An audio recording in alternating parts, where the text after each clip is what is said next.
Okay, ladies and gentlemen, so we've able to stop this leak temporarily. It has a little bit of a seeper coming out a little bit. We might have to do a little more of a tightening because it wasn't coming out, didn't seem that much. But right now we're able to temporarily stop the water enough to where we'll be able to work on it.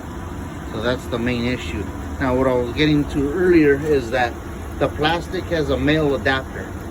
You don't want to put a male adapter going into you don't want to put a male adapter plastic going into a copper female adapter.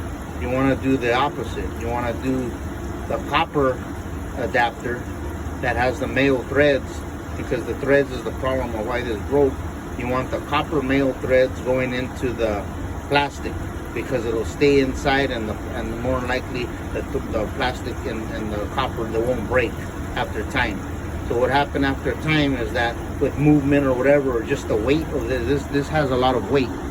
So this is all this big, all these backflows, and this orange main here has a lot of weight on it. So after time, what it does is with vibration and everything going around, it just snapped on the threads. So the problem here is what happened is that the pipe on the plastic part on the bottom end, that's the plastic, the bottom one. This is the copper. What happened was the threads on the plastic snapped and broke. So you want to do the opposite. You want to put the copper, you want to put copper male threads, and you want to put plastic female.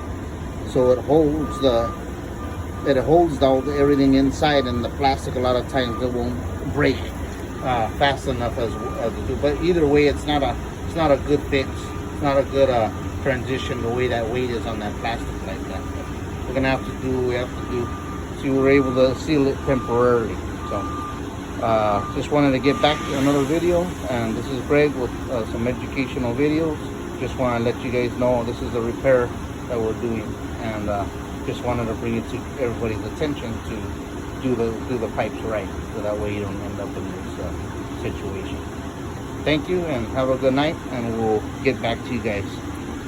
Okay, thank you, and we'll be back with another video.